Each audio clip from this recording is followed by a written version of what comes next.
Noodles খেতে আপনাদের কেমন লাগে? আশা করি খুবই ভালো লাগে। আমার তো নুডলস খেতে খুবই ভালো লাগে। তো আসসালামু আলাইকুম। আমন্ত্রণ জানাচ্ছি কুক উইথ রওশনের আরেকটি নতুন ব্লগে। কেমন আছেন আপনারা? আলহামদুলিল্লাহ আমি খুবই ভালো আছি। তো আজকে আমি টুম্পাদের বাসায় এসেছি ৩-৪ দিনের জন্য। তো এসেছি আমি ১২টার সময়। তো টুম্পা জানে না। ওকে আমি সারপ্রাইজ দিলাম, না বলেই এসেছি। ও কয়েকদিন আগে জিজ্ঞাসা করেছিল যে, "খালা তুমি কি আসবা কবে?" আমি বলেছি যে, "আমার যেতে, যেতে ৪ তারিখ হবে।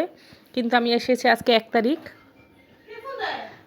তো সন্ধ্যার সময় আমরা সারাদিনই গল্প করলাম, মজার মজার খাবার খেলাম, কিন্তু আমার এত খুশি ছিলাম যে ভিডিও করতে ভুলে গিয়েছি, ভিডিও করিনি। তো সন্ধ্যার সময় আমরা যখন নুডলস রান্না করে খাবো, তখন মুনতাহা বলছে যে, আপু তুমি ভিডিও করলে না? তখন আমার মনে হয়েছে ও আচ্ছা ভিডিও করতে হবে তো। তারপর আমরা নিয়ে আসলাম, এই যে টুম্পা নুডলস রান্না করে নিয়ে আসলো। তো আমরা এখন সবাই মিলে নুডলস খাবো। এটা হচ্ছে সবজি নুডলস। এটার মধ্যে ফুলকপি, বাঁধাকপি, আলু, তারপরে মটরশুঁটি দেওয়া হয়েছে। তো খেতে খুবই ভালো লেগেছে, সাথে পেপসি ছিল। আর পরে আমরা চাও খেয়েছিলাম। তো যাই হোক, আমার একটা ছোট্ট ভিডিও, কেউ কিছু মনে করবেন না এই ছোট্ট ভিডিওটা দেখে।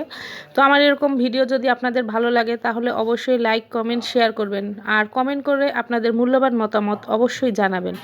আর আমার ভিডিওগুলো যদি ভালো লাগে তাহলে অবশ্যই একটু সাবস্ক্রাইব করে আমার পাশে থাকবেন। তো আমি ৩-৪ দিন আছি এখানে, আরও নতুন নতুন ভিডিও দেব যদি মনে থাকে। আসলে আমার ভিডিও করতে এখন আর মনে থাকে না। আগে যেমন একটা সবসময় ভিডিও করতাম, মনে থাকতো, এখন আর ভিডিও করতে আমার মনে থাকে না। তাই যাই হোক, আপনারা সবাই ভালো থাকবেন, সুস্থ থাকবেন। আমি আরও নতুন নতুন ভিডিও দিব। তো সবাই ভালো থাকবেন। আল্লাহ হাফেজ।